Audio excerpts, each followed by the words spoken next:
অতিধিক সেবক রঞ্জক মুনি যোগী বনানু অম্বুজ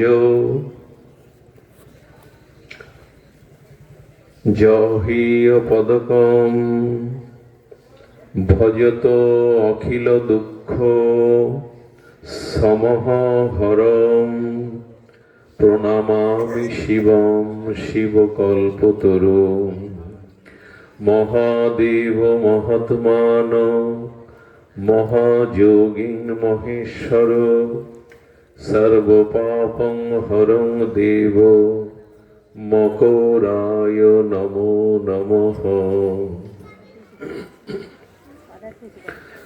কলিযুগ পাবন অবতার পরম প্রেমময় প্রেম পরুতত্ত্ব সীমা স্বভজন বিভজন সর্বপ্রয়োজন অবতার ও সার শিরোমণি সংকীর্তন পিতা কলিযুগ জীবের আশ্রয় দাতা শ্রী শ্রী শচীনন্দন নদিয়া বিহারী শ্রী গৌর হরি প্রেম চিন্তামণি দাতা শিরোমণি পতিত উদ্ধারণ পতিত তারুণ পতিতের বন্ধু অক্রোধ পরমানন্দ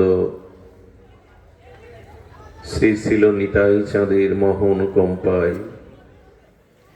শ্রী শ্রী গান্ধার্বিকা গিরিধারীর অহৈতুকী করুণায় শ্রী শ্রী বাবা লোকনাথ ব্রহ্মচারী শান্তিনিকেতন ধামের ২৬তম শুভ প্রতিষ্ঠা বার্ষিকী মহামহোৎসবে চতুর্থ দিবস ব্যাপী সুমঙ্গল মাঙ্গলিক পরম ভক্তি যজ্ঞের যে আয়োজন, সেই আয়োজনে আজ ফাল্গুনী শুক্লা চতুর্দশী শ্রী শ্রী মহাশিবরাত্রি ব্রত স্মার্ত মতে বা গোস্বামী মতে গতকাল এবং আজকের এই তিথি বড় বন্দনীয়, স্মরণীয়, স্মরণীয়। এই মহামহা ঋতুরাজ বসন্তে শ্রী গোবিন্দ মাসিস্থ ফাল্গুনী কৃষ্ণা চতুর্দশী বৈদিক সনাতন সভ্যতার এক বন্দনীয় স্মরণীয় তিথি শুধু নয়, আজকের এই তিথি আমাদের পাবন হবার তিথি। ভগবানের বিশেষ কৃপা, করুণা, অনুগ্রহ প্রাপ্তির এক মহাতিথি। এই তিথিকে বহু মানন করে এই তিথির বন্দনাপূর্বক হরিকথার প্রারম্ভে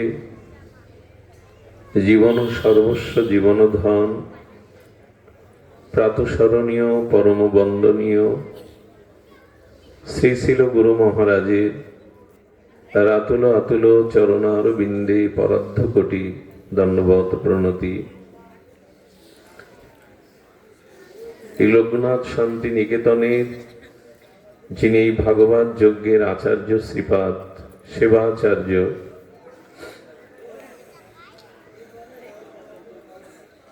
পরম পূজনীয় বন্দনীয় সুখদেব দাদাজি মহারাজ, তৎসহ দুরাগত সমাগত ভগবত অনুরাগী মহাপ্রভুর প্রেমিক বৈষ্ণবগণ, ভক্তজন, সাধুচন, হরিকথা প্রেমিকগণ,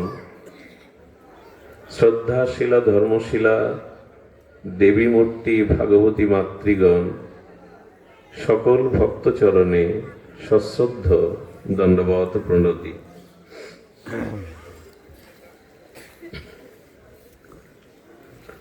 ভজত অখিল দুঃখ সংহরণম সমহরণম শিবকল্পতরুম।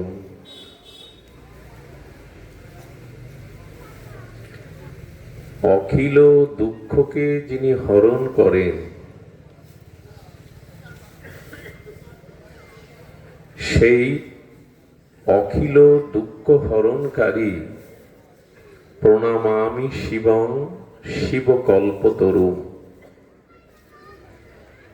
সেই স্বয়ম্ভু সত্যম শিবম সুন্দরম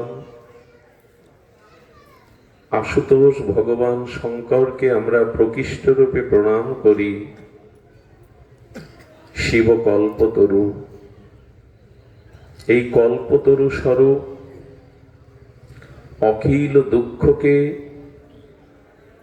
অখিল দুঃখ সমূহ যিনি নাশ করেন। দুঃখ কি? দুঃখের পরিভাষা কি? সেটি ভগবান শঙ্কর নিজেই জানাচ্ছেন। দেখুন, দুঃখ এর পরিভাষাটি প্রগতিশীল ভক্তিপথের সাধককে অবশ্যই জ্ঞাত হওয়া প্রয়োজন। ভগবান শঙ্কর বলছেন মাতা পার্বতীকে, খুব অনুভূতির কথা। ভগবান শঙ্কর বলছেন, উমা সুনহ অনুভব আপনা। রামচরিত মানসে গোস্বামী তুলসীদাস ভগবান শঙ্করের এই অমৃয় বাণী তিনি স্মরণ করেছেন। ভগবান শঙ্কর দেবাদিদেব মহাযোগেশ্বর, তিনি বলছেন উমা সুনহ অনুভব আপনা। ভগবান শঙ্কর বলছেন, উমা পার্বতী আমার অনুভূতির কথা শোনো। দেখুন, মুখের কথা বলছেন না, তিনি বলছেন অনুভব আপনা। আমি যেটা অনুভব করেছি, অনুভূতির দ্বারা তোমাকে তাই বলছি। কি বলছেন? সৎ হরি ভজন और सब सपना।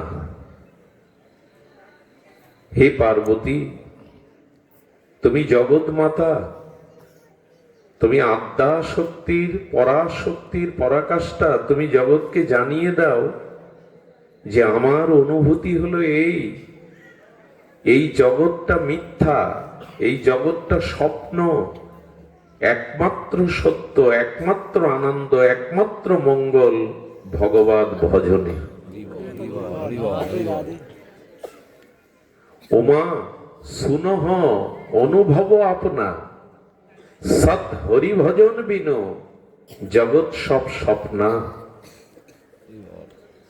স্বপ্নভঙ্গের পরে স্বপ্নকে আমরা কেউ সত্য মনে করি না। আমি রাজাধিরাজ হয়েছি, চক্রবর্তী সম্রাট হয়েছি, আমি নীল আকাশে পুষ্প বিমানে ঘুরে বেড়াচ্ছি, স্বপ্নের পর এগুলি কিছু থাকে না। তেমন পার্বতী, আমি অনুভূতি দ্বারা জানলাম এক হরি ভজনই সত্য, সুন্দর, আনন্দময়, আর জগতে যা কিছু সব স্বপ্ন। ভগবান শঙ্করের অনুভূতি, এই জগৎটা স্বপ্নময়,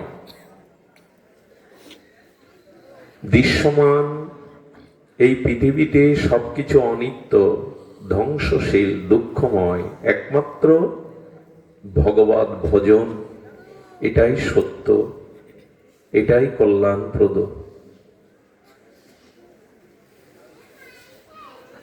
এই জন্য অখিল দুঃখ সমহরণম প্রণমামি শিবম শিবকল্পতরু। আচ্ছা, দুঃখ আমাদের কেন? না, আমরা সত্যকে গ্রহণ না করে অনিত্যকে আর বিনাশশীল বস্তুকে আঁকড়ে ধরেছি। আমাদের অনুভূতি ভগবান শঙ্করের অনুভূতির মতো নয়। ভগবান শঙ্করের অনুভূতি জগৎ স্বপ্নময়, অনিত্য, কিন্তু হরিভজন সত্য। আমার মতো মাদিস অজ্ঞান অধম মায়াগ্রস্ত বহির্মুখ জীব জেনে আছে জগৎ সত্য। দেহ গেহ স্ত্রী পুত্র মান মর্যাদা ধন সম্পত্তি সত্য। আর এগুলিকে বজায় রাখবার জন্য, শত্রুর হাত থেকে রক্ষা পাওয়ার জন্য, মৃত্যুর পর নরক যন্ত্রণা না পাওয়ার জন্য মাঝে মাঝে ঈশ্বরকে ভজনকে গ্রহণ করি। এটা আমার মতো মাদিস জীবের অনুভূতি। এই জন্য এই পৃথিবীতে অনিত্যময়, কাল কবলিত, ধ্বংসশীল, দুঃখপ্রদ কোনো বস্তুই সত্য নয় এক হরি ভজন ব্যতীত। কথাটি শতবার বললেও এর ব্যাপ্তি, এর মহামহিমা ব্যক্ত করা হয় না। আপনারা অবাক হবেন, ভগবান শিব ঘরণী সতী, তার জন্ম মৃত্যু আছে। সতীর জন্ম মৃত্যু থাকতে হয়। আদ্যা শক্তি যিনি, শিব শক্তি যিনি, তার তো মৃত্যু নাই। কিন্তু সতী দেহ ত্যাগ করলো কেন দক্ষ যজ্ঞে? আমরা যদি প্রশ্ন করি, মা দুর্গা, মা কালিকা, তুমি আদ্যা শক্তি যোগিনী কোটি, তোমারও মরণ আছে, তাহলে আর তোমায় ভজন করে কি করবো? তোমাকেও তো মরতে হয়। সতীর মৃত্যুর কারণ কি? উনি জন্ম মৃত্যুর ওপারে, কিন্তু উনি মৃত্যুবরণ করলেন কেন? কারণ কি জানেন? ঋষি ভরদ্বাজ আশ্রমে ভগবান শঙ্কর এবং পার্বতী রাম গুণগাথা শ্রবণ করতে গিয়েছিলেন। হরিকথার বক্তা ভগবান শঙ্করই, আর কেহ না। এবং হরিকথার বক্তা যেমন ভগবান শঙ্কর, হরিকথা শ্রবণে সর্বশ্রেষ্ঠ অনুরাগ ভগবান শঙ্করের। এই যে ভাগবত প্রবচন করলেন ভগবান আজন্ম ব্রহ্মচারী পরমহংস পরিব্রাজক সুখদেব গোস্বামী, ইনি শিবেরই অংশ, কল্প অবতার। সুখদেব গোস্বামী আর কেউ নয়, ভগবান শঙ্করই সুখরূপে এসেছেন। হনুমান আর কেহ না, ভগবান শঙ্করেরই শক্তিস্বরূপ দ্বাদশ রুদ্রের একটি রুদ্র হনুমান। সাক্ষাৎ শঙ্করই হনুমানজি রূপে এসেছেন। আর হনুমান হরিকথা ছাড়া থাকতেই পারে না। বৈকুণ্ঠেও যাননি প্রভুর সাথে হরিকথা শ্রবণের জন্য, পৃথিবীতে রয়ে গেলেন আজও। এই জন্য হরিকথার প্রবক্তা, বক্তা, শ্রোতা দুই ভগবান শঙ্কর অতি প্রিয়। তিনি নিজে স্বয়ম্ভু, স্বয়ং দেবাদিদেব হয়েও ভরদ্বাজ ঋষির আশ্রমে রাম গুণগাথা শ্রবণে গেছেন। অমৃত রাম নাম রূপ লীলগাথা, অসমর্থ মাধুর্যময় এই ভগবানের লীলা কথা শ্রবণ করে সতীকে নিয়ে আসছেন।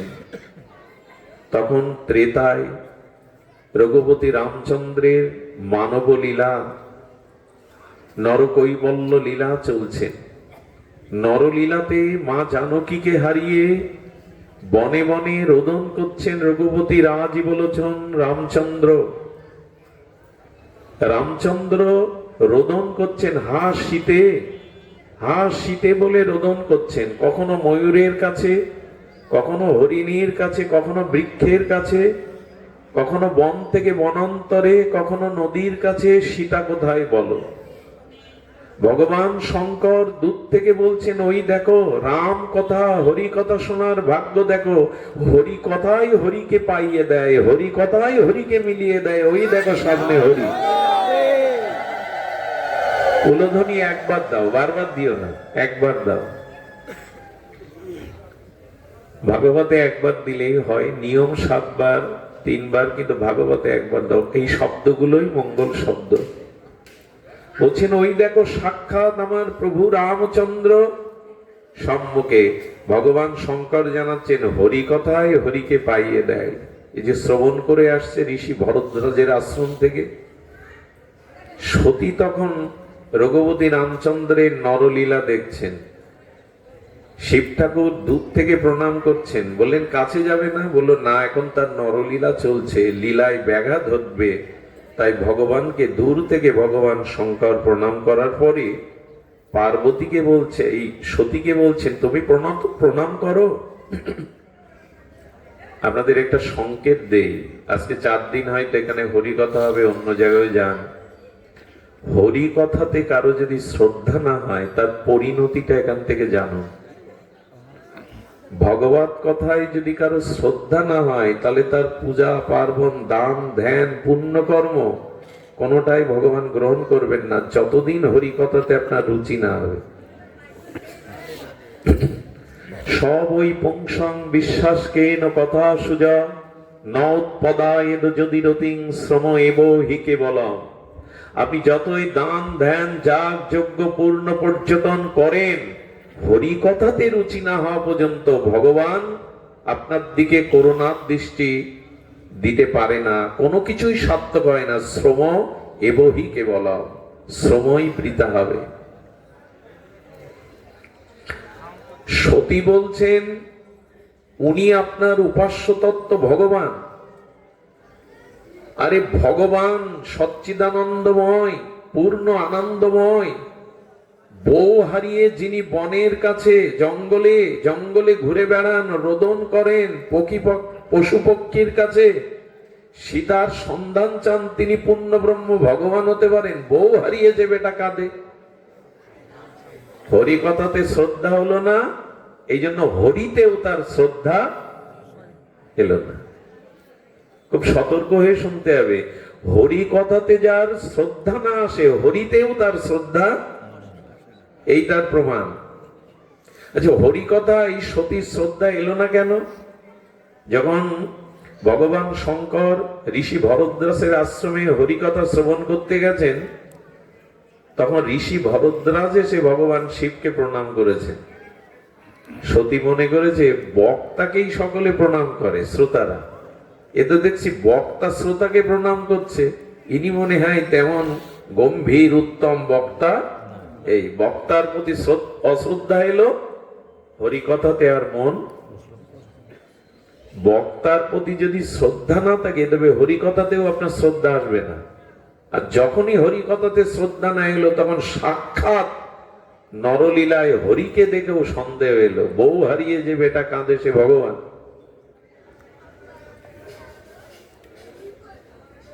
শঙ্কর মনে মনে তার বড় ভয় এলো। বললেন নরলীলাতে ভগবান মানুষের মতোই আচরণ করেন। অনুগ্রহ ভূতানাম মানসিং তনু আশ্রিতাম ভজতে তাদিশি ক্রিয়া যসূত্র তৎপর ভাবে। উনি নরলীলাতে মানুষের মতোই লীলা করেন, কিন্তু উনি মানুষ নন। এটা ওনার লীলা, এটা ওনার ক্রিয়া। কে তাকে বোঝায়? শঙ্কর তখন বটবৃক্ষের ছায়ায় বসে ভগবানের নাম জপ করতে লাগলেন। আমার বিশ্বাস আমাতে থাকুক, অবিশ্বাস এলে তুমি মরো। এই মন থেকেই ভগবান শঙ্কর সতীকে কিছুটা দূরে সরিয়ে দিলেন। অবিশ্বাসে মরতে হয়, তুমি মরো। সতী সামনে গিয়ে বলছেন ভগবান কিনা পরীক্ষা করা দরকার, আমার তো বিশ্বাস আসে না। সীতার রূপ ধরলেন। সতী কিসের রূপ ধরলেন? সতী আর সীতার রূপে প্রায়শ পার্থক্য নেই, সমান, কিন্তু সীতার রূপ আরো মাধুর্যময়। সীতার রূপ ধরে বৃক্ষের আড়ালে ওই রূপের জ্যোতি আভা প্রকাশ করছেন। রামচন্দ্র অনুজ লক্ষণকে নিয়ে এসে আর সীতারূপ সতীকে প্রণাম করে বলছেন, জগদম্বা মা, সন্তানকে পরীক্ষা নিতে হয়। তখনই জিভ কাটছেন সতী, আরে আমি সীতার রূপ ধরেছি, তা আমাকে চিনতে পেরেছেন? ভগবান ছাড়া কেউ চিনতে পারে, বুঝতে পারে যে আমি সীতার রূপ ধরলেও জগদম্বা বলে আমায় ডাকছেন? সতী তখন স্তম্ভিত, কি করবে? জগৎ জননী মা জানকীর রূপ ধরেছে। তখন রামচন্দ্র একটা কথা বলেছিল, মায়েরা যদি কষ্ট না পান তো বলি। এটা রামচরিত মানসে তুলসীদাস তুলে ধরেছেন। শিব ঠাকুর বললেন, সতী নারী কখনো, সতী সাধ্বী রমণী কখনো তার স্বামী ব্যতীত একা একা স্বাতন্ত্র ভাবে ঘুরে বেড়ায় না। কথাটা আজকের মেয়েদের মায়েদের খুব প্রয়োজন।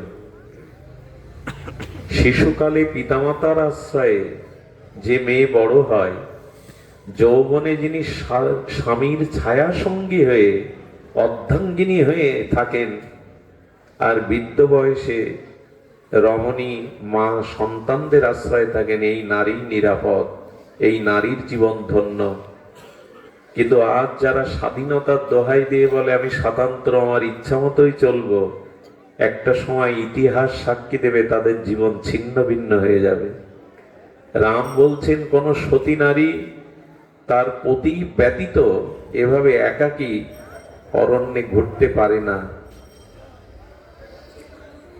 তিরস্কার করে বলেছিলেন,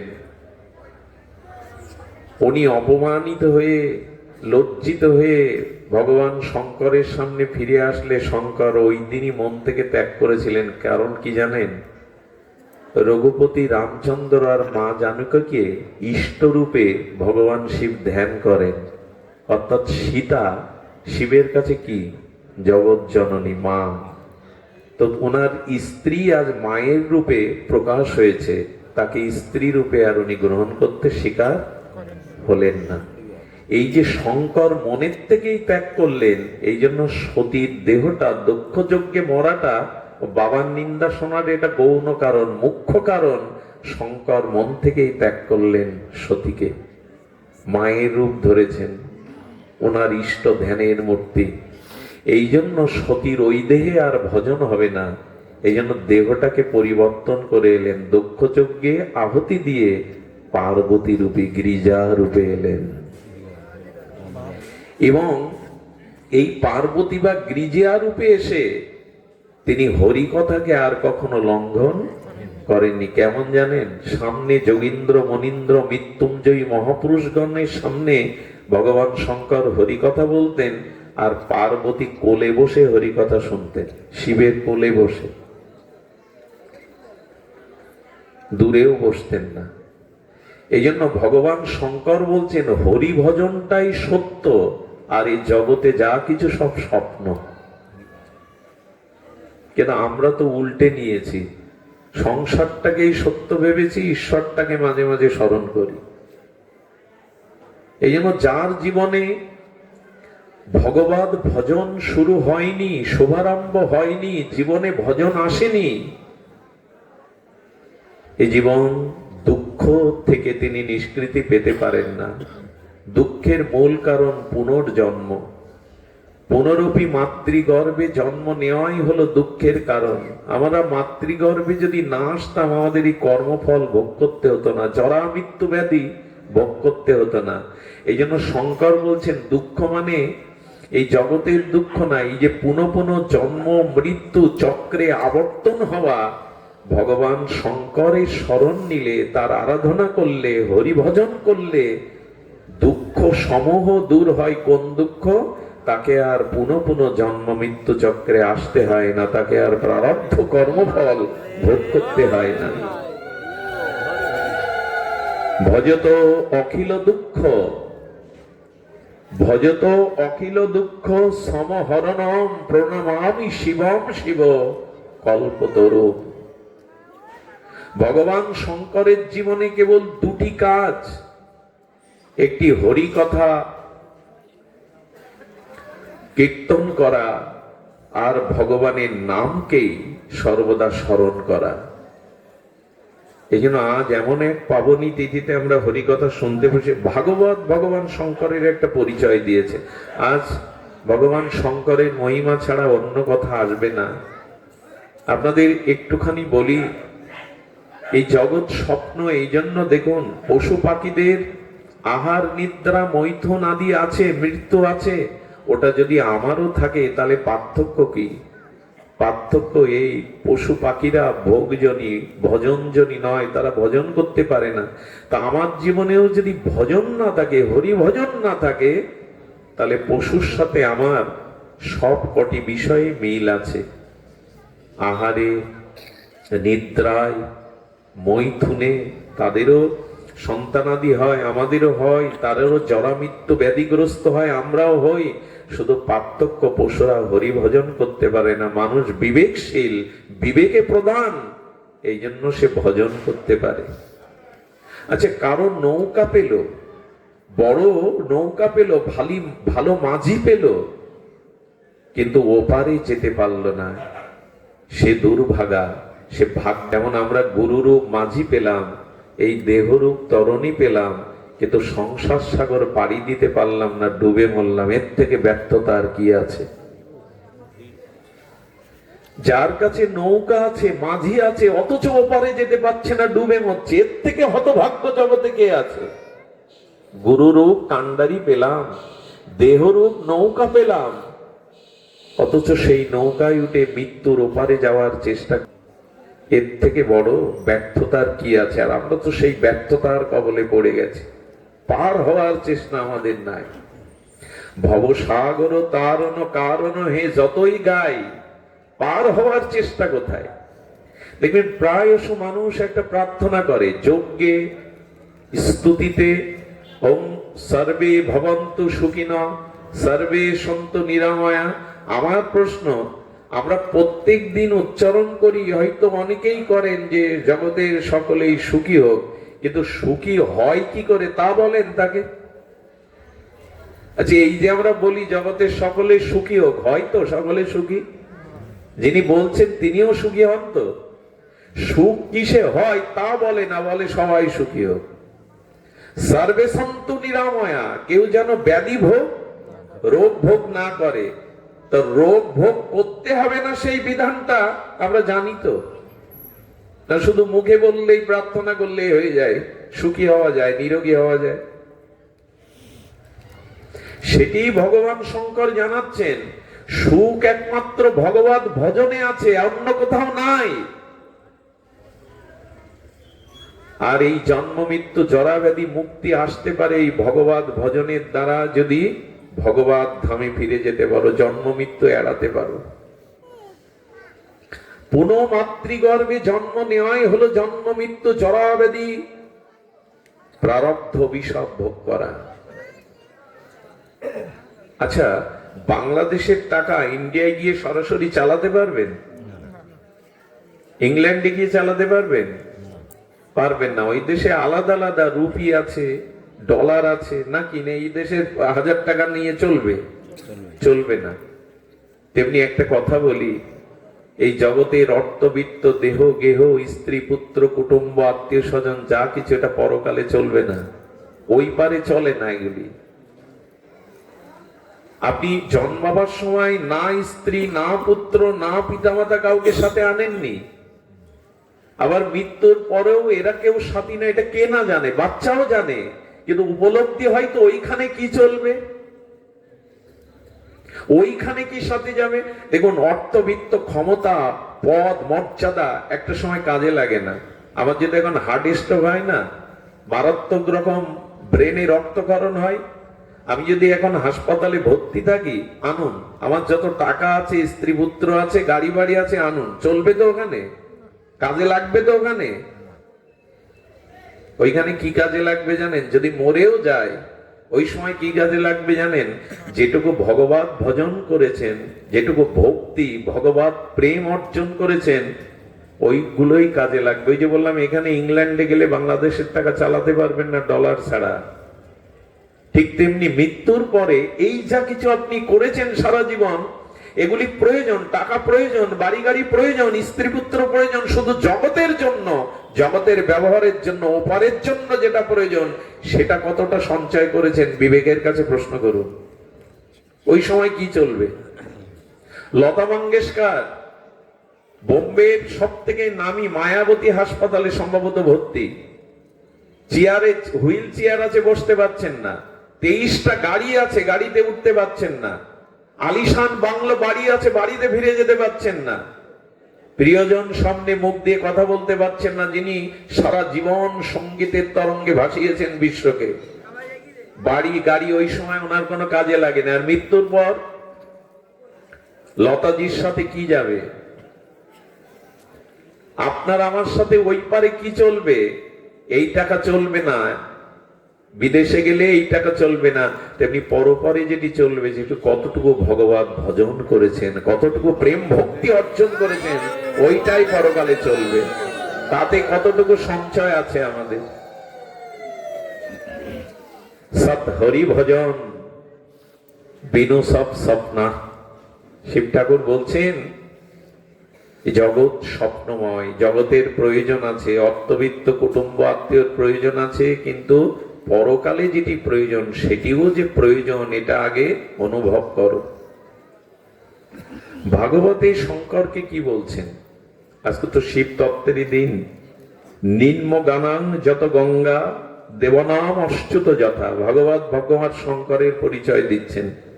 বৈষ্ণবানাং যথাসম্ভ পুরাণা মিদাং তথা। 18 পুরাণের মধ্যে শ্রেষ্ঠ হলো শ্রীমৎ ভাগবত মহাপুরাণ। প্রবাহমান স্রোতস্বিনী নদীর মধ্যে শ্রেষ্ঠ গঙ্গা।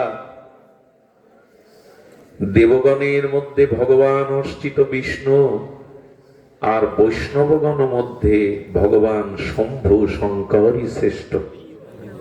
ভাগবত পরিচয় দিচ্ছেন। আচ্ছা, এই কথা যখন বলা হলো, আমরা ভগবান শঙ্করকে, শিবকে যখন বৈষ্ণব বললাম, তার মানে আমার মাথায় তিলক মালা, আমি বৈষ্ণব মন্ত্রে দীক্ষিত, আমার মতো বৈষ্ণব ভগবান শঙ্কর? আমরা অনেকেই তাই ভেবে নেই যে শিব ঠাকুরও তাহলে পরম বৈষ্ণব। বৈষ্ণবানাং শম্ভু। খবরদার, এ ভাবলেও অপরাধ হবে। আপনার আমার মতো বৈষ্ণব শঙ্কর? বৈষ্ণবানাং যত সম্ভব মানে এই ভেবে বসবেন না যে আমাদের মতোই একজন বৈষ্ণব। নন উনি। দ্বাদশ ভাগবতের মধ্যে অন্যতম মুখ্য হলো এই ভগবান শঙ্কর। দ্বাদশ ভাগবতের মধ্যে অন্যতম শিবজি। আরো শুনুন, ভগবানের স্বভাব, প্রভাব, গুণ, শীল, মহিমা কোনো ভেদ নাই। স্বয়ং স্বয়ম্ভু পূর্ণ ব্রহ্ম ভগবানের সাথে ভগবান শঙ্করের গুণ, লীলা, শীল, প্রভাব, মহিমাতে কোনো ভেদ নাই। দুধ থেকে দই হলো, জল থেকে হলো কি, তেল থেকে হলো কি, কিসের থেকে হলো? দুধ থেকেই হলো। তত্ত্ব তো দুধ, কিন্তু দইটা আলাদা। তেমনি তত্ত্ব তো অখণ্ড এক পরম ব্রহ্ম শিব রূপে, ব্রহ্মা রূপে বিভাজন হয়েছেন, একই তত্ত্ব তারা। এই জন্য ভগবান শঙ্করকে কখনো যে আমাদের মতো তিনি বৈষ্ণব এরকম সিদ্ধান্ত যদি নেন, অপরাধী হয়ে যাবেন। শিব তত্ত্ব সাধারণ নয়। আপনাদের মনে আছে সমুদ্র মন্থনে যে বিষ উঠেছিল, কালকূট বিষ, ওখানে বিষ্ণু দাঁড়িয়েছিলেন, ব্রহ্মা দাঁড়িয়েছিলেন, দেবতারাও দাঁড়িয়েছিলেন। ওই বিষে যখন পৃথিবী প্রলয় ধ্বংস কবলিত, কেউ এগিয়ে আসেনি। ভগবান শঙ্করের মতো জীবকল্যাণে আর কেউ নাই আমাদের সামনে। উনি কালকূট বিষটা কণ্ঠে ধারণ করলেন। এই জন্য শিব ঠাকুরের শব্দের, শিব শব্দের অর্থই হলো মঙ্গল, কল্যাণ। জীবের মতো এত কল্যাণ অন্য কোনো ভগবান ভাবেননি। আমি ব্যাস আসনেই বসে বলছি, অভিন্ন ভগবান, কিন্তু শিব ঠাকুরের মতো জীবকল্যাণের কথা আর কোনো ভগবান, এই তার প্রমাণ। বিষ কেউ নেয় সংসারে? সবাই ওখানে অপেক্ষা করে আছে, লক্ষ্মী কখন উঠবে, ঐরবত কখন উঠবে, অমৃত কখন উঠবে, কিন্তু আগে বিষ। শঙ্কর জগতে জানালেন এ সংসারে অমৃত আছে, লক্ষ্মীও আছে, সেটা তলে। আগে তো বিষ গ্রহণ করতে শেখো, আগে কষ্ট, আগে যন্ত্রণা, আগে দুঃখকে বরণ করে নিতে শেখো, তবেই আনন্দ পাবে। যারা দুঃখকে এড়িয়ে যেতে চায় তারা অমৃত পায় না। আচ্ছা, একটা মজার জিনিস, এত কালকূট বিষ তুমি হলাহল পান করলে তো তোমার কণ্ঠে বেঁধে গেল কেন, বুকে গেল না কেন? আপনিও বিষ খেয়ে মরবেন না যদি বিষটা লাংসে না যায়, গলার তলে না যায়, আপনিও মরবেন না। গলায় রেখে দিন বিষ, যন্ত্রণা হবে কিন্তু মরবেন না। বিষটা বুকে যাবে, লাংসে যাবে, রক্তে প্রবেশ করবে। তো ভগবান শঙ্কর যে বিষ কালকূট পান করলেন, গলায় গিয়ে নীলকণ্ঠ হলো কেন, বুকে যেতে পারেনি? এর উত্তর কি? এর উত্তর একটাই। ভগবান শঙ্কর কি বলছেন শুনুন। বিষ ওখানে আটকে গেছে, ভেতরে যায়নি। বলো কেন? বলো আমার হৃদয়ে যে রাম আছে, যেখানে রাম সেখানে বিষ তো যেতে পারে না। হৃদয়ে রাম আছে তো ওখানে যাবে কি করে?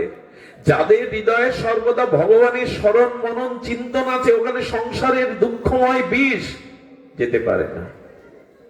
আনন্দ, যে যেমন সূর্য অন্ধকার দেখে না, জানেন? সূর্য কখনো অন্ধকার দেখতে পায় না। এই জন্য ওখানে নীলকণ্ঠ হয়ে গেল, বিষও অমৃত হয়ে গেল। এখন এই জন্য আচ্ছা লক্ষ্য করুন, প্রত্যেক ভগবৎ স্বরূপের একটি ভাবে পূজা হয়। বিষ্ণু, নারায়ণ, কৃষ্ণ, রাম, মহাপ্রভু, এরা সাকার মূর্তিতে পূজা হয়। একমাত্র ভগবান শঙ্করের পূজা দুই ভাবে হয়। এটা একটা অদ্ভুত বিষয়। আজকে অন্য কথা আপনাদের শোনাতে পারবো না, কারণ আজকের দিন এই নির্জল উপবাসাদি থেকে যারা শিব মহিমা, কারণ ভগবান সব থেকে সন্তুষ্ট হন ভক্ত চরিত্র কথা শুনলে। ভগবানও নিজে শুনতে বসেন। শিব তত্ত্ব মহিমা যেখানে কীর্তন হয়, সেখানে ভগবানও স্বয়ং শ্রোতা হয়ে বসেন। এখানে আমরা যেটা আস্বাদন করছিলাম যে ভগবান শঙ্করের নিরাকার এবং সাকার দুই ভাবে পূজা হয়। অন্য কোন ভগবৎ স্বরূপে দুই ভাবে নিরাকার, বিষ্ণুর নিরাকার পূজা করেছেন কখনো? কৃষ্ণের নিরাকার পূজা? এই শিবলিঙ্গ, লিঙ্গ মানে চিহ্ন, চিহ্নটা নিরাকার, নিরাকার রূপে শিবলিঙ্গ রূপে তিনি আজ পূজা পাচ্ছেন। আবার শিব বিগ্রহ রূপে দুই ভাবে পূজিত হচ্ছেন। অন্য কোন ভগবৎ স্বরূপে নিরাকার এবং সাকারের পূজা দুই ভাবে হয় না। আরো একটা জিনিস বলি, এই যে রাধা কৃষ্ণ সারা পৃথিবীতে এখন দেখছেন না, গৌড়ীয় মঠে ইস্কনে রাধা কৃষ্ণ মাত্র 550-600 বছর আগে রাধারানী কৃষ্ণের পাশে ছিলেন না, কিন্তু কোটি কোটি বছর পূর্বে পৃথিবীর সর্বাপেক্ষা দ্বাদশ জ্যোতিষলিঙ্গ বা শিব মন্দির পৃথিবীতে সব থেকে প্রাচীন। স্বরগোস্বামী এবং মহাপ্রভু এসে যুগল ভজন চেনালেন। এর আগে কবি জয়দেব, বিল্লমঙ্গল ঠাকুর, এরা ভজনের, যুগল ভজনের কথা বলে গেছে, মঞ্জুরি ভজনের কথা, কিন্তু 600 বছর আগে রাধারানী বামে পায়নি কৃষ্ণের। কিন্তু ভগবান শঙ্কর সর্বপ্রেক্ষা প্রাচীন তার এই আরাধনা। এখনো পৃথিবীতে সব থেকে শিব মন্দিরের সংখ্যাই বেশি। এর মানে কি আমি কৃষ্ণকে ভগবান শিবের থেকে আলাদা করছি? তা নয়। আসলে দেখবেন কেউ কেউ শিব ঠাকুরকে বুড়ো শিব বলে, বলে না? কি বলে? শিব ঠাকুর বুড়ো, সচ্চিদানন্দময় স্বয়ং সম্ভ বুড়ো। বুড়ো মানে প্রাচীন, বুড়ো মানে সর্বাপেক্ষা প্রাচীন হলো ভগবান। দুই রূপে তার পূজা হচ্ছে আজ, বিগ্রহ রূপে আর চিহ্ন বা নিরাকার রূপে। আচ্ছা, অনেকেই আমরা ভুলিয়ে ফেলি, যখন শিব পুরাণ আলোচনা করি তখন শিব ঠাকুরকেই স্বয়ম্ভু ঈশ্বর বলি। যখন রামচন্দ্রের রামায়ণ পাঠ করি, যখন ভাগবত পাঠ করি, শ্রোতাদের মনে মনে হয় যার কথা যখন বলো তাকেই তো বড় করো। তোমাদের এই এক দশা, তোমরা যার কথা বলতে বসো তাকেই বড় করে। মীমাংসা কি? এর একটা মীমাংসা এসছে শুনুন। রামচন্দ্র শিব পূজা না করে কোনো কাজে হাত দেয় না। রামচন্দ্র পূর্ণ ব্রহ্ম, সৎসত সনাতন। উনি যখন লঙ্কায় যুদ্ধের জন্য যাবেন, উনি জানেন ভগবান শঙ্করের উনি বালু দিয়ে যে লিঙ্গ মূর্তি স্থাপন করে পূজা করেছিলেন রামেশ্বরম, বলো অদ্ভুত বিগ্রহ। রামচন্দ্র সেতু বন্ধনের পূর্বে সমুদ্রের এপারে রামেশ্বরম এই জ্যোতিষ দ্বাদশ লিঙ্গের এক লিঙ্গ প্রতিষ্ঠা করেন। এখানে ভগবান শঙ্করকে পূজা করছেন, আরাধনা করছেন, স্তুতি স্তব করছেন আশীর্বাদ নেওয়ার জন্য। আমরা যেন ভুলিয়ে না ফেলি কে কার শিষ্য, কে কার গুরু, কে ছোট বড়। এখানে বলছেন দেখুন, নামকরণ কি করলেন? নামকরণ কি করলেন? রামেশ্বরম, অর্থাৎ শব্দটার অর্থ দাঁড়ায় রামের যিনি ঈশ্বর। শিবমূর্তিকে কি নাম দিলেন রঘুপতি রামচন্দ্র? রামেশ্বরম। অনেকেই গেছেন এখানে, অনেকেই হয়তো আছেন এই স্থানে গেছেন আপনারা। এই রামেশ্বরম মানে রামের যিনি ঈশ্বর। তো রামজি কে প্রশ্ন করা হলো, আপনার ঈশ্বর শঙ্কর, অথচ শঙ্কর যে 5 মুখে রাম নাম জপ করেন। কে কার ঈশ্বর, কে কার শিষ্য, কে কার গুরু? আমাদের মধ্যেও মাঝে এই সংশয় উপস্থিত হয়, এটা নিরাকরণ করা দরকার। দেখুন, সর্বপ্রথম রামচন্দ্র তৎপুরুষ শিবজিকে কি করলেন? সমাস। সমাস মানে কি প্রফেসর? শব্দকে সংক্ষিপ্ত করে সার বর্ণনা করার নাম হলো সমাস। রামচন্দ্র তৎসমাসে কি বলছেন দেখুন, রামস্য ঈশ্বরে সজ রামেশ্বর। সমাস করে কি বললেন? রামের যিনি ইষ্ট ঈশ্বর, ইনি রামেশ্বর, মানে ওই লিঙ্গ। ভগবান শিব এসে প্রণাম করে বলছেন, না, এই অর্থ খাটবে না। রামের ঈশ্বর যিনি শিবজি, তিনি ভগবান, তিনি রামেশ্বর। কিন্তু শিবজি বললেন, এখানে আমি তো মূর্খ, বুঝি না, কিন্তু শব্দবিদ তারা কি বলছেন দেখুন, তারা বলছেন বহুব্রীহি সমাস করলেন ভগবান শিব। বহুব্রীহি সমাস মানে রামের ঈশ্বর যিনি, তিনি রামেশ্বরম, এটা রাম বলছেন, স্তুতি করছেন। আর শিবজি কি বলছেন? শিবজি বহুব্রীহি সমাসে এসে কি বলছেন? রাম ও ঈশ্বর যশস্ব রামেশ্বর। রামই যার ঈশ্বর, ইনি রামেশ্বর। উনি বলছেন উনি আমার ইষ্ট, ইনি বলছেন উনি আমার। দুইজন শ্রেষ্ঠ কখন হয় জানেন? যখন দুইজন দুইজনকে বড় করে। যখন একজনকে ছোট করে যে বড় হতে চায়, সে বড় না, সে শ্রেষ্ঠ না। রাম বলছেন রামের যিনি ঈশ্বর, আর বহুব্রীহি সমাসে এসে উনি বলছেন না, রামের শিবের যিনি ঈশ্বর, তিনি রামেশ্বর। এই জন্য কর্ম সমাসে এসে আবার রামচন্দ্র কি বলছেন দেখুন, কি অদ্ভুত একটা প্রসঙ্গ এসেছেন এখানে। যেহি পরকৃপা না করহি পূজারি, শোনো পাব মনি ভগতি আমারি। রাম ভগবান বলছেন, কে আমার ভক্তি পায় শোনো মনি। অগস্ত্য পুলস্ত্য ভরদ্বাসকে রামচন্দ্র বলছেন, কে আমার কৃপা পায় মনি শোনো। শিব দ্রোহী মম ভক্ত কহবা, সো নর সহপেহ নাহি না পাবা। শিবকে যে ক্ষুদ্র দৃষ্টিতে দেখে, দোষ দৃষ্টিতে দেখে, সে আমার কৃপা পাওয়ার যোগ্য নয়, স্বয়ং ভগবান রামচন্দ্র বলছে। অনেক সময় আমরা শিব নিন্দা করে ধুয়ে ফেলি। খবরদার, শিব তত্ত্ব ঘাটাঘাটি করতে গেলে আগে গুরু কৃপা, শাস্ত্র কৃপা জেনে তবে শিব তত্ত্ব ঘাটাঘাটি করবে। বাগের সাল প্রহিত চিতার ছাই মেঘেছেন ভূত প্রেত সাথে, খবরদার, এগুলো বলার আগে 10 বার ভাবতে হবে। রামচন্দ্র মুনিদের বলছেন, সো নর সপহেও নাহিমা পাবা। আমার ভক্তি, আমার চরণ কেউ পাবে না যে শিব ঠাকুরের দোষ দৃষ্টি দেখে, ক্ষুদ্র দেখে। শঙ্কর বিমুখ ভগতি না হয় মরি। আহা, রামচন্দ্র বলছেন শঙ্করে যে বিমুখ, শিব ঠাকুরে যে বিমুখ, সে আমাকে কোনোদিনই পাবে না, সে আমাতেও বিমুখ।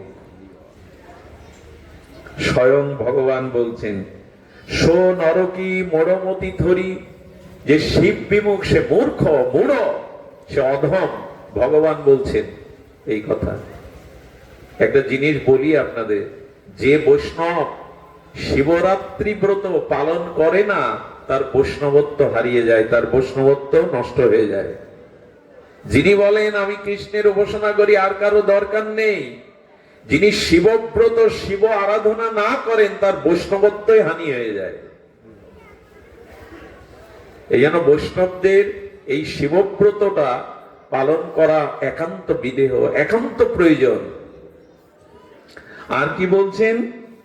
শঙ্কর প্রিয় মম দহি, শিব দহি মম দাস।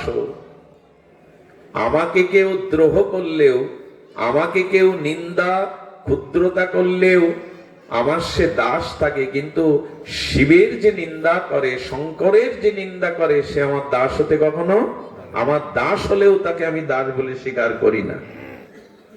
সুধীবৃন্দ, এইসব তাত্ত্বিক আলোচনা মানুষ এখন শুনতে চায় না, ঘুম পায়, অলসতা আসে, বাড়ি যাওয়ার জন্য হাত ঘড়ি তাকাতে থাকে।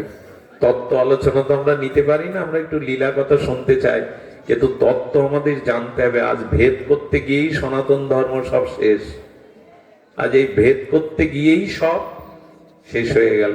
শিবজির এক নাম আশুতোষ। আসুন আমরা একটু লীলা কথা বলি, বেশি সময় নেওয়ার অধিকার নেই। আপনারা ব্রতধারী অনেকেই আজ ব্রত আছেন, এখনো শীত চলে যায়নি, বসন্ত সমাগম হলেও দক্ষিণা বাতাস এখনো ঠিকভাবে আমাদের কোকিলও এখন সেভাবে ডাকিনি। তবে এইটুকু বলবো, আজকের রাত্রি একটু জাগরণেরও রাত্রি, অন্তত রাত্র 2 প্রহর জাগা দরকার। আজকের নিশি অন্য নিশির মতো নয়। ভগবান শঙ্করের মহিমা আমরা বলছিলাম যে তত্ত্বে ভেদ নাই, কিন্তু ভগবান শঙ্কর নিজেকে কি মনে করেন? ভগবানের সখা, ভগবানের সেবক, ভগবানের একান্ত প্রিয়জন, এরকম ভাবেন উনি। এই জন্য কেউ ভাববেন না উনি ভাবেন বলেই তিনি দাস হয়ে গেছেন।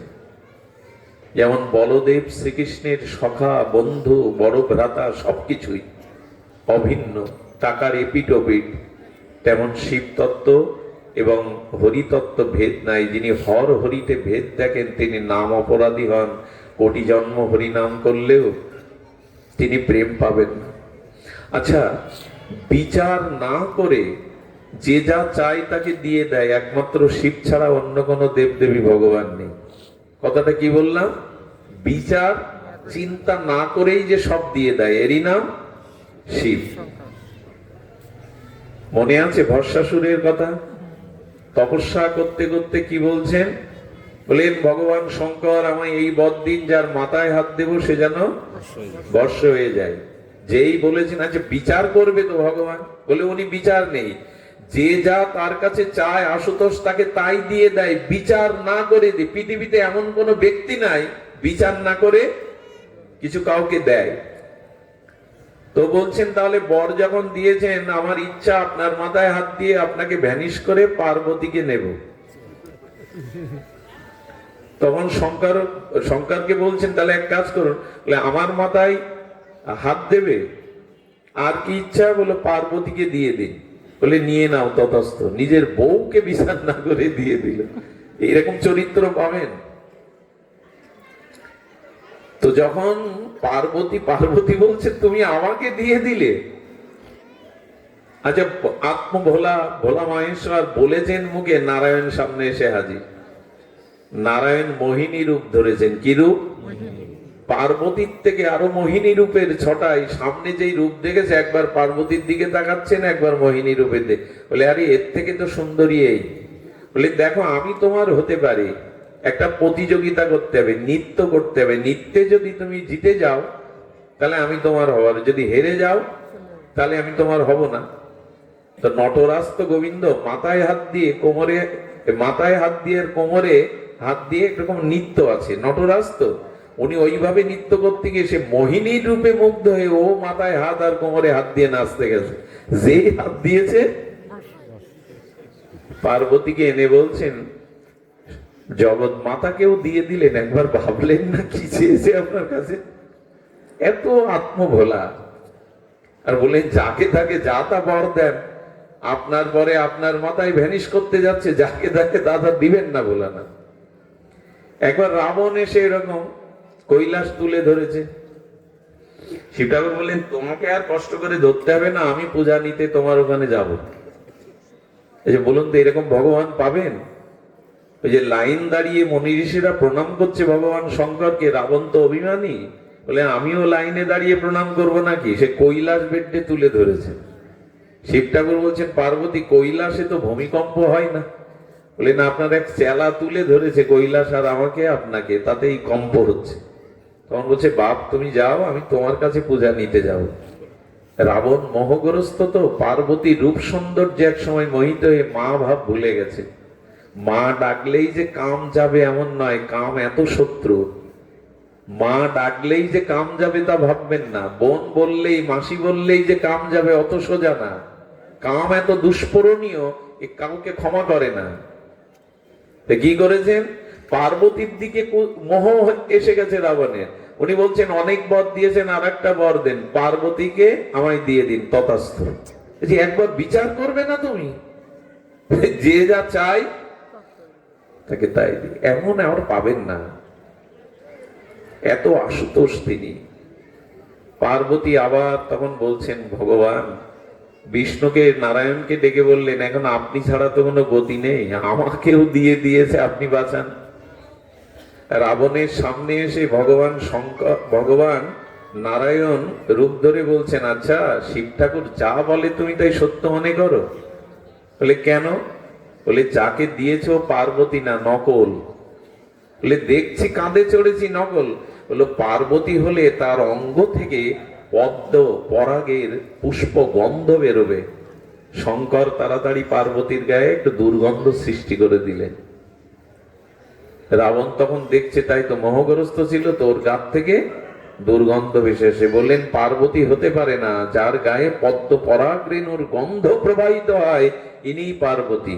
সঙ্গে সঙ্গে দেখছে দুর্গন্ধ, রাবণ ত্যাগ করে দিল। শিব ঠাকুরকে বলছেন, আর কত আমাকে ডাকবেন এইভাবে আপনার সমস্যার সমাধান? আপনি বারবার নিজের ঘরণীকে, শক্তিকেও যিনি দিয়ে দেন, তিনি কতটা আশুতোষ। তবে শুনুন, ভগবান শঙ্করের আজকে যারা শিবলীলা শিব মহিমা শ্রবণ করেন, ভগবান শঙ্কর, আচ্ছা কিছু মনে করবেন না, একটু বিনোদ কথা বলি, মানে কৌতুক আছে না মানুষকে হাসানোর। আমার কি মনে হয় জানেন, বিষ্ণুকে পেতে গেলে বিষ্ণু লোক থেকে আনতে হবে নাকি? বিষ্ণু লোক কোথায়? পৃথিবীতে। আচ্ছা রামচন্দ্রকে আনতে গেলে ওই সেই যেখানে অযোধ্যা, লীলাময় অধৈর্যা, চিন্ময় অধৈর্যা, ওখান থেকে। ব্রহ্মালোককে ডাকতে গেলে ব্রহ্মা, কিন্তু শিব ঠাকুর আমাদের দেশি ভগবান। শিব ঠাকুর কৈলাস আর কাশিতে থাকেন, এ দুটো কোথায়? উপরে স্বর্গে, বিষ্ণু লোকে। কাশী কোথায়? এই ভূখণ্ডেই তো, এই পৃথিবীর ভূখণ্ডেই তো। কৈলাস কোথায়? ওনা আমার একজন বলেছিলেন একটু কৌতুক করে, শিব ঠাকুর হলো দেশি ভগবান, আর যে ভগবান আছেন তারা বিদেশি। পৃথিবীতে এরকম নাই তো। কৈলাসে যান শঙ্কর, কাশীতে যান শঙ্কর, এমনি কোথাও। আর একটা কথা বলি, বৃন্দাবনেও যদি কেউ রাধা কৃষ্ণ পেতে চান, তাও শঙ্করের চরণ বন্দনা না করে পাবেন না, কারণ গোপেশ্বর মহাদেবের কৃপা ছাড়া কৃষ্ণকে পাওয়া যাবে না। এই জন্য ভগবান শঙ্কর কি করেছেন?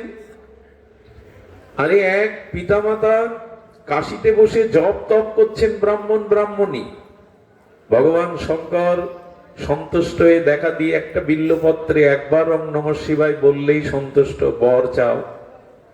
বলেন আমাদের কোনো পুত্র নাই, একটি পুত্র দিন। শিব ঠাকুর বললেন অন্য বর চাও, তোমাদের পুত্র যোগ নাই, বলে ওটাই চাই। দেখুন ভগবানের কাছে নিজের ইচ্ছা মতো সব চাইবেন না, তাতে আপনার মঙ্গল কি কল্যাণ কি আছে ওটা আপনি জানেন না, এই জন্য ভগবানের বিধানটা মেনে নিন। আমি একটু কথা বলি, যাদের সন্তান নাই, দাম্পত্য জীবনে যাদের সন্তান সৌভাগ্য নাই, এরা আজকাল অনেক কৃত্রিম ভাবে, আসলে চাইতো পিতামাতা চাইতো একটা সন্তান, কৃত্রিম ভাবে এই সন্তান নিতে গিয়ে আমি অনেককে হারাতে দেখেছি। তারা এত ভজনানন্দী ছিলেন, তাদের আমি হারাতে দেখেছি। ভগবানের যা ইচ্ছা তাই মেনে নিন, নিজের ইচ্ছাটাকে জোর করে ভগবানের কাছে চাপিয়ে দিয়েন না। এই জন্য ভগবান শঙ্কর বললেন তোমাদের পুত্র যোগ নাই, বললেন তবু আমরা পুত্র চাই। ভগবান তখন বললেন পুত্র পাবে, কিন্তু সে অন্ধ হবে। বলে অন্ধ হলেও তো মা বলে ডাকবে, বাবা বলে ডাকবে, তাই দিন। ভগবান যাতে না চায়, কষ্ট না পায়, বললেন তার 5 বছর মাত্র পরমায়ু হবে। বলে তাই দিন, অন্তত মা ডাক তো শুনি। তথাস্তু বললেন। সন্তান জন্ম নিল। কয় বছর আয়ু দিলেন শঙ্কর? 5 বছর। 4 বছর চলে গিয়ে 11 মাস চলে গেছে, 1 মাস বাকি। ওই পিতামাতার কেমন হতে পারে? তখন এক সাধুর কাছে গিয়ে বললেন, ভগবান শঙ্করই তাকে 5 বছর আয়ু দিয়েছেন, আমরা এখন কি করতে পারি? বলেন কাশীতে চলে যান, গঙ্গা তীরে তাবু বেঁধে ওং নমঃ শিবায়, ওং নমঃ শিবায় এই মন্ত্র জপ করতে বলুন। আর সামনে দিয়ে যত সাধু সন্ন্যাসী মহারাজ মহাত্মারা যাবে, সাষ্টাঙ্গে এই বাচ্চাটাকে প্রণাম করতে বললেন। দেখুন তাদের আশীর্বাদে যদি কিছু হয়। 4 দিন বাকি আছে আয়ু। 5 বছর পড়তে কয়দিন বাকি? 4 দিন। 3 দিনের মাথায় সপ্ত ঋষিরা এসেছিলেন বিশ্বনাথ দর্শনে। সপ্ত ঋষি কারা? অত্রি, পুলস্ত, ভৃগু, এদের মতো সপ্ত ঋষি যারা ভগবানেরও বন্দনীয়, ভগবানও এদের বন্দনা করেন। বশিষ্ঠ, এরা 7 জন কাশী বিশ্বনাথ দর্শন করে গঙ্গা স্নান করে যাচ্ছে।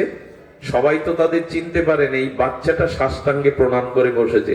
সাধুর কাছে কেন সমাধান নিতে হয়? এই দেখুন, যেই প্রণাম করেছে, এতটুকু বাচ্চাকে সাষ্টাঙ্গ প্রণাম করতে দেখে অভয় মুদ্রা দিয়ে বললেন আয়ুষ্মান ভব। যেই বলেছে আয়ুষ্মান ভব, সেই বাচ্চাটা বলে উঠেছে আমার আয়ু আর 3 দিন, আপনারা বলে দিলেন আয়ুষ্মান ভব। ওর দিকে তখন তাকাচ্ছে, তাকিয়ে বললেন আশীর্বাদ যখন করেছি আমরা সপ্ত ঋষি, একটা তো কিছু সুফল হতেই হবে, তুমি আমাদের সাথে এসো। 1 দিন চলে গেল, বাকি আছে কয়দিন? 2 দিন। বলেন আমি পিতামহ, আমাদের পিতা ব্রহ্মার কাছে যাব, আমরা সামনে দাঁড়াবো, তুমি আমাদের পেছনে সাষ্টাঙ্গে ব্রহ্মাজিকে পিতামহকে প্রণাম করবে। সপ্ত ঋষি পিতা ব্রহ্মাকে প্রণাম করেছে, ও শুয়ে পড়েছে। ব্রহ্মা বললেন আয়ুষ্মান ভব। সপ্ত ঋষি তখন বললেন পিতা কাল আমরা ফেসেছি, আজ আপনি ফাঁসলেন। আরে ওর আয়ু ভগবান শিব দিয়েছেন 2 দিন, আর আপনি বললেন আয়ুষ্মান ভব। ব্রহ্মা বলছেন দেখি কি করি, তোমরা এসেছো, ওকে সাথে নিয়ে চলো, আমরা ভগবান শঙ্করের কাছে যাই।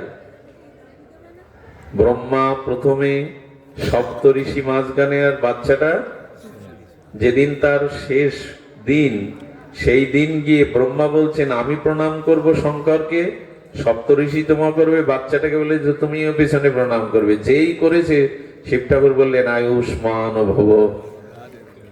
বললেন প্রভু আপনার জালে আপনি ভেসেছেন, এখন কি করবেন করুন। যেই সমাপ্ত দিন, আর মৃত্যু দূত এসে সামনে দাঁড়িয়েছে, কিন্তু শিব ঠাকুরের সামনে যেতে পারবে তো মৃত্যু দূত? দূর থেকে বলছে প্রভু আপনি ওর আয়ু লিখেছিলেন 5 বছর, আজ ওর শেষ দিন। ভগবান শঙ্কর তখন বলছেন বোকা কোথাকার, 5 বছর আয়ু শেষ দিন মানে আমার হিসাবে 5 বছর তুমি কি জানো? এই শুরু হয়ে গেছে, আমার হিসাবের 5 বছর কি তুমি জানো? মহাকাল বলছেন প্রভু আমি তো আপনার দাসানুদাস, আমি কি করে জানবো, তবে শোনো আমার 5 বছর। এই দেখুন ভগবান শঙ্করের কি কৃপা। বললেন সত্য, ত্রেতা, দ্বাপর, কলি, কয় যুগ? এই 4 যুগ একসাথে করলে হয় এক দিব্য যুগ। কি হয়? আর এরকম 71 দিব্য যুগে হয় এক মন্বন্তর। এরকম 71 মন্বন্তরে ব্রহ্মার এক অহ 12 ঘন্টা। হিসাবটা লক্ষ্য করুন, সত্য, ত্রেতা, দ্বাপর, কলি, এই 4 যুগ মিলে হয় এক দিব্য যুগ। আর এবং 71 দিব্য যুগে হয় এক মন্বন্তর, আর 14 মন্বন্তরে ব্রহ্মার 12 ঘন্টা। এভাবে ব্রহ্মার আয়ু 50 বছর হলে ব্রহ্মার পূর্বার্ধ আয়ু হয়, আর 50 বছর এই হিসাবে ব্রহ্মার পরার্ধ আয়ু হয়। এই ব্রহ্মার পরার্ধ আয়ু 100 বছর হলে শিবের 1 দিন হয়। জ্যামিতি নিয়ে অঙ্ক কষতে পারবেন এটা? বলেন এই হিসাবে ওর পরমায়ু 5 বছর। ফিরে যাও। সঙ্গে সঙ্গে মাথায় হাত দিয়ে বাচ্চাটাকে আশীর্বাদ করলেন, ব্রহ্মা কল্পে কল্পে মরবে, কিন্তু তুমি অমর। পৃথিবীর সৃষ্টি প্রলয় হবে, কিন্তু তুমি জীবিত হয়ে ভাসবে। আজ থেকে তোমার নাম মার্কণ্ডেয়, তুমি ঋষি মার্কণ্ডেয়। এগুলো শঙ্করের কৃপা। দুর্ভাগা আমরা বাড়ির পাশে লোকনাথ শান্তিনিকেতনের শিব বিগ্রহ কি করলাম সারাটা দিন, কতটুকু শিব নাম জপ করলাম, কতটুকু তার প্রসন্ন স্তুতি বন্দনা করলাম। আজ ভাগ্য এই লোকনাথ শান্তিনিকেতনের এমন একটি পাবন তিথিতে আমরা শিব মহিমা শ্রবণের ভাগ্য পেয়েছি। আজকের দিনে যারা নিশি জাগরণ করে ভগবানের মহামহিমা শ্রবণ কীর্তনাদিতে কাটাবে, ভগবান শঙ্কর এত এত কৃপালু, এত দয়ালু, এত আশুতোষ তিনি, সকলকেই তিনি বেছে বেছে কৃপা করেন না, উনি এত করুণা ওনার। এই জন্য ভগবান শঙ্করের এই মহিমা বড় ব্যাপক। আমি আপনাদের শুধু এইটুকু জানাই যে এই তিথি যেন আমাদের বিফলে না যায়।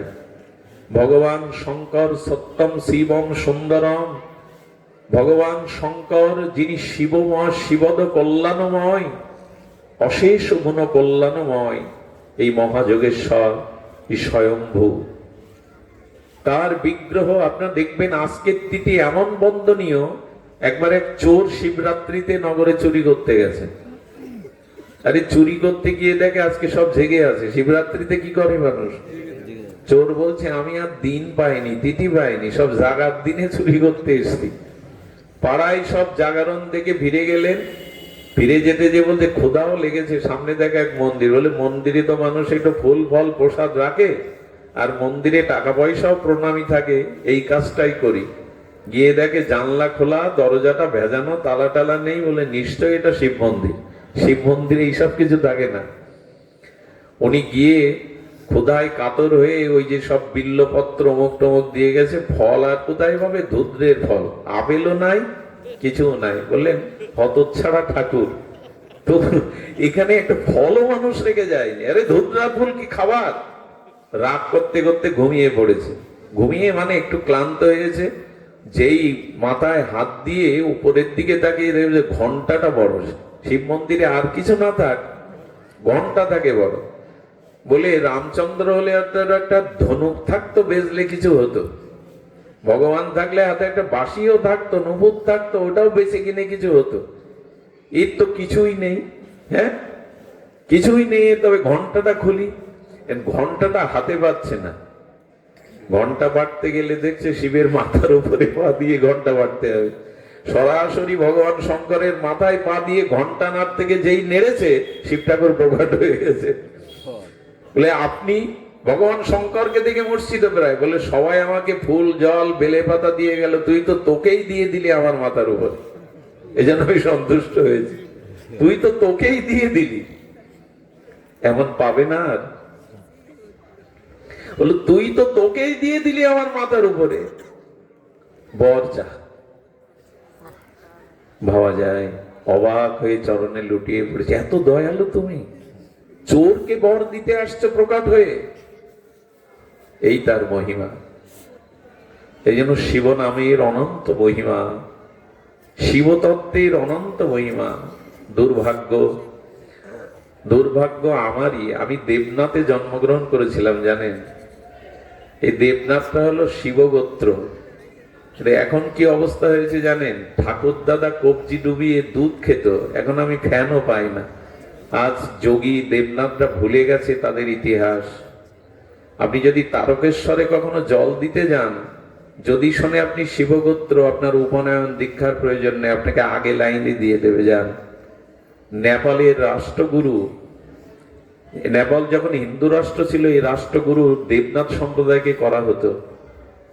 আমাদের শ্যাম গোত্রীয়, কিন্তু চারিদিকে যখন দেখি দেবনাথদের উপনয়ন নেই, তাদের ভজন নেই, তখন বড় কষ্ট হয়। এই দেবনাথ যোগী সম্প্রদায়ের ইতিহাস ঐতিহ্য ভুলতে বসেছে। আমাদের গোত্রটাই শিবগোত্র। কৃষ্ণ ভজনে কোনো জাতকুলের বিচার নাই, আর ভগবান শঙ্করের কাছে তো নাই নাই। তাই আপনাদের কাছে নিবেদন রাখবো যে আপনারা কৃপা করে এই তিথিটাকে বহু মানন করবেন। যারা এবছর ব্রত করেননি, আজকের দিনে যারা ব্রত না করে অথচ সনাতন ধর্মে জন্মগ্রহণ করেছে, তারা বড় দুর্ভাগা, তারা বড় দুর্ভাগা। জিহ্বার লালসা একটা দিনে যারা নিয়ন্ত্রণ করতে পারেনি আজকের দিনে, আজকের এই তিথি সাধারণ কোনো তিথি নয়, মহাশিবরাত্রি বলা হয়, এটা অন্য দিনের মতো নয়। আজকের দিনের এই পাবনী তিথিতে, এই বন্দনীয় তিথিতে আমাদের পরম শিব ঠাকুর কে জানেন? আদি গুরু। শ্রীকৃষ্ণ হলেন জগৎ গুরু আর শিব ঠাকুর হলেন আদি গুরু। ভগবান শঙ্করই হলো গুরুর গুরু, আদি গুরু। গুরু বাদ দিয়ে কোনো ভজন হয়? আর আজকের দিনেই এসেছিলেন প্রাতঃস্মরণীয় পরম বন্দনীয় বৈষ্ণব সেবার মূর্তিমন্ত বিগ্রহ। এই বঙ্গজননীর কোলে এসে যিনি প্রেম ঢেলে দিয়েছেন, সংকীর্তন ধর্ম, বিশ্ববন্দিত পাবন পদরেণু দন্যের মূর্তি, নিতাই স্বরূপের করুণার মূর্তি, প্রাতঃস্মরণীয় নিত্যলীলা প্রবিষ্ট অষ্টতর শতশ্রী আমাদের বাবার আজ আবির্ভাব তিথি। মুরারি মোহন যিনি প্রতিষ্ঠা করেছেন 108টি মন্দির, যিনি প্রভাব বিস্তার করে বৈষ্ণব সেবাকে শুধু 56 ভোগ খাওয়াননি, তিনি জগৎকে আলোকিত করে গেছেন বৈষ্ণব সেবা। আমাদের সেই মহাত্মার আজ আবির্ভাব তিথি। সুখদেব দাদাজি, শ্রী গুরুপাদ পদ্ম, এখানে অনেকেই তার চরণাশ্রিত গণ আছেন, ছিল মুরারি বাবাজি মহারাজ। এই প্রাতঃস্মরণী মুরারি বাবার আজ আবির্ভাব তিথি। এই জন্য উনি এতটা জগৎ কল্যাণে ব্রতী হয়েছিলেন, শিব কৃপায় তিনি এসেছিলেন বাবার জীবনে। এই জন্য গুরু কৃপা, আদি গুরুই হলো শঙ্কর, আর আদি গুরু পরম্পরায় এসেছিলেন বিনোদ বাবা। অবাক হতে হয় তার মহিমা শুনলে। 1.5 কিলোমিটার হাঁটু সমান জল ঠেলে এক গরিব শিষ্যের বাড়ি গিয়ে একদিন উপস্থিত। তোকে বলেছিলাম 2 বছর আগে নবদ্বীপে তোর বাড়ি যাব, এসে উপস্থিত। সে কাঁদছে দাঁড়িয়ে, জল এই সমান, ঘরে জল, কিছু পরার নেই বলে একটা গামছা নিয়ে আয়। গামছা পরে তাকে কৃপা করতে গেলেন। আর পাবো এমন আমরা আর পাবো না। এই আশা শুনিতেই আমাদের বুধাটার অনতি দূরে আশা শুনিতে এক বাড়িতে চারিদিকে মশা, মাটির দেওয়াল, কাঁচা বারান্দা। বাবা বললেন তোরা থাক, আমি এই বারান্দায় পড়ে থাকবো। কিছু মনে করবেন না, আজকাল সাধু ঘরে ঢুকলে হাতি ঢোকার মতো হয়। অ্যাটাচ বাথরুম দরকার, দোতলা দরকার, এই দরকার। কিছু মনে নেবেন না। আজকে সাধু ঢোকা মানে আমাদের প্রাতঃস্মরণীয় বৈষ্ণবপদ বাবা বলেছিলেন, মঙ্গলজি, এখন ঘরে সাধু ঢোকানো মানে হাতি ঢোকানো। এটা চাই, ওটা চাই, অ্যাটাচ বাথরুম চাই, অমুক চাই, তমুক চাই, আলাদা সেবক চাই, আলাদা গ্যাস চাই, আলাদা উনুন চাই, আলাদা সেবক চাই, ওর মধ্যে কেউ যেতে পারবে না, কত কি চাই। কিন্তু মুরারি বাবা ছিলেন উদার, করুণার মূর্তি। ওই একটা গোলক জ্বালিয়ে মাটির বারান্দায় সারা রাত পড়ে থাকলেন। হাতে গাঠি কিছুই নাই, 64 মন্ত্রের ভোগ লাগিয়ে দাও। অন্নপূর্ণা মা লক্ষ্মী কোথায় এসে যে ওনার কাছে কিছুই নেই, বাজার থেকে লোন করে 64 মন্ত্রের সেবা, বৈষ্ণব সেবা। অদ্ভুত চরিত্র ছিল না। এমন বৈষ্ণব দরদি, এমন বৈষ্ণব সেবার মূর্তি এ জগতে বড় বিরাল। সহস্রাব্দে একবার এনারা আসেন, এনারা এই কৃপা করবার জন্য জগতে আসেন। তো আজ তার আবির্ভাব তিথি, তাকে পুষ্পাঞ্জলি, তাকে হৃদয়ের সমস্ত নিগড়ানো অনুরাগ দিয়ে প্রণাম জানায়। বড় ভালোবাসতেন এই অধমকে। আমি যখনই বাংলাদেশে আসতেন একবার হলেও এই অবাকাকে ডাকতেন যে আমাকে একটু হরিকথা শুনিয়ে যাও। একবার তার অষ্টসাত্ত্বিক বিকার দেখেছিলাম, লালাজ হচ্ছে, চোখে লাল জল ঝরছে, স্তম্ভিত মূর্তি হয়ে গেছেন, চোখ দুটো ঊর্ধ্বমুখী। আমরা মহাপ্রভুর সন্ন্যাস কথা বলতে বলতে তার এই দশা হয়ে গেছিল। আজও আঁচলে পেতে তার সেই ভক্তি অর্ঘ্য লালাগুলো রেখে দেওয়া ছিল। ভক্তরা সেটি কাপড়ে ধারণ করেছিল, শুদ্ধ বস্ত্রে। এই দৃশ্য আমি আর দেখিনি। বুকের মধ্যে টেনে নিয়ে বড় আশীর্বাদ করছে, রাধা কথা বলো, ব্রজের কথা বলো। এইসব মহাত্মারা এখন বিরল। একবার রাধা কুণ্ডে দেখেছিলাম, ওই রাধা কুণ্ডে তিনি পাদুকা পায়ে দিতেন না। রাধারানীর জায়গা কিনা, পাটা ঝিল, কাকর ফুটে ফুটে ফেড়ে গেছে, রক্ত ঝরছে, তবু পাদুকা নাই। যে থানটা ভরে আছে, 5-6 মাস সেই থানটা উনি ধরনি, কাচেননি, পুরো তামাটে হয়ে গেছে ব্রজের ধুলায়। বাবাকে প্রশ্ন করা হয়েছিল, বাবা থানটা একটু ধুয়ে দে ভক্তরা। বলে, আমার তো প্রেম ভক্তি নাই, এর সাথে মিশে আছে ব্রজের ধুলি। ব্রজের ধুলি মাখা কাপড় অঙ্গে রাখলে যদি আমারও প্রেম ভক্তি হয়, কিঞ্চিত হয়, এই কাপড়টাই পরে আছে। একবার একটা শাড়ি দেখলেন, সম্ভবত মথুরাতে। সেই শাড়িটার এত মূল্য, বাবার কাছে কিছু নেই, দেখে মনে হয়েছে এটা রাধারানীকে সিঙ্গার করাই পরাবো। বলছেন, বাবা এই শাড়ির যা দাম তা। উনি দেখলেন গাটি টেনে বলেন, শাড়িটা রেখে দিও, এটা আলাদা করে রাখো, এটা রাধারানীর। এটা রাধারানীর জন্যই। পরের দিন কোথা থেকে কার কাছ থেকে কি নিয়ে সেই টাকা নিয়ে আগে ওটা রাধারানীর নামে সংকল্প হয়ে গেছে, শাড়িটা চাই। সুধীবৃন্দ, গুরু মহারাজের কৃপায় স্বপ্নেতে দেখেছিলেন রাধারানী তার কাছে আলতা পরতে এসেছে। করুণাময়ীর চরণে আলতা পরিয়ে দিয়েছিলেন। এই যে সেবা এবং আশীর্বাদ করেছিলেন, প্রাতঃস্মরণীয় নিত্যানন্দ বংশবদংশ প্রভুপাদ তিনকড়ি গোস্বামী, যা তোমার বৈষ্ণব সেবায় হোক তোমার ব্রত। সারাটি জীবন তিনি আজ বৃন্দাবনে যারা গেছেন জানেন, রাজবাড়িতে বলুন, মুরারি মোহনে বলুন, নিঃশুল্ক অন্ন ওইখানেই পাওয়া যায়, প্রসাদ ওখানেই পাওয়া যায়। যে যায় তাদের জন্য বরাদ্দ করে গেছেন বাবা, নিঃশুল্ক থাকার জন্য, প্রসাদ পাওয়ার জন্য কাউকে এক পয়সা দিতে হবে। এটা বিরল ঘটনা ব্রজে। আজ তার আবির্ভাব তিথি। সুধীজন, গুরু কৃপায় তো আমাদের ভগবত কৃপা। সেই গুরু কৃপায় আমাদের মধ্যে আজকেই সৃজন হয়েছেন এই আদি গুরু ভগবান শঙ্করের, সাথে সাথে তার আবির্ভাব লীলা। ছোট্ট একটা কথা বলেই পাঠ বিশ্রাম করি, বড় মার্মিক কথা, যাতে আপনাদের হৃদয়ে কথাটা গেঁথে যায়, স্পর্শ করে। দেখুন, আমি আপনাদের কাছে একটা প্রশ্ন রাখতে চাই। বর্তমান সৎ ভগবত কর্ম বড় না পুণ্য বড়? আপনি অনেক জন্মে অনেক পুণ্য করেছেন, কিন্তু সেই পূর্ণ প্রাপ্তিতে বর্তমানে আপনি ভগবত ভজনে রত নয়, ওই পূর্ণ আপনার ধ্বংস ডেকে আনবে। খুব ধ্যান দিতে হবে। অনেক ধনীর ঘরে জন্মেছেন, এটা পূর্বজন্মের পূর্ণকৃত রাশির ফল। কিন্তু সেই ধন যদি উদারতায়, জীবকল্যাণে, মানব কল্যাণে ব্যয় না করেন, তবে ওই পুণ্যের দ্বারা যে ধন পেয়েছেন ওটাই আপনার বিনাশের কারণ হবে। পুণ্য কর্মের দ্বারা যা কিছু পান, তার সাথে যদি বর্তমান ভগবত ভজন যুক্ত না হয়, তাহলে ওই পুণ্যের দ্বারা যা পেয়েছেন ওটাই আপনার পতনের কারণ হবে। ধন সব সময় মঙ্গল ডেকে আনে না। ধন যদি ইষ্ট সেবায়, ভগবত সেবায়, জগতের হিত মঙ্গলে কাজে না লাগে, ওই ধন উদারতায় ব্যয় না করলে ওই ধনই অভিশাপ হয়ে আপনার জীবনকে ধ্বংস করে দেবে। আচ্ছা, রূপ পেয়েছেন, যাদের অনেক রূপ পেয়েছেন, এটাও পূর্বজন্মের পুণ্যের ফল।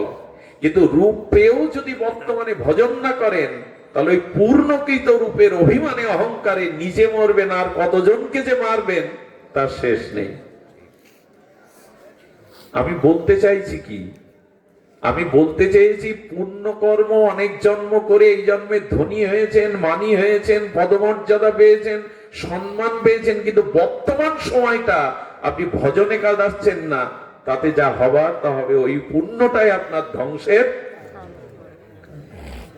এই যে কেউ ভালো হরি কথা বলতে পারে, বক্তব্য দিতে পারে, শাস্ত্র পণ্ডিত হয়েছে পূর্ণ জন্মে, অন্য জন্মের পূর্ণকৃত, কিন্তু এটা যদি অর্থের লোভে মানুষকে নিজে আচরণ না করে অন্যকে কপটতা করে শুধু পাণ্ডিত্য, অর্থ, যশ খ্যাতির জন্য করে, অথচ বর্তমান সময়টা যদি ত্যাগ বৈরাগ্য ভজনে না লাগায়, ওই পাণ্ডিত্যই তার বিনাশের কারণ হয়ে যাবে। যে দয়া করে আমরা যে ধনী হয়েছে বলে আগামী জন্ম হব এমন নয়, রূপ পেয়েছি বলে আবার পাবো এমন নয়।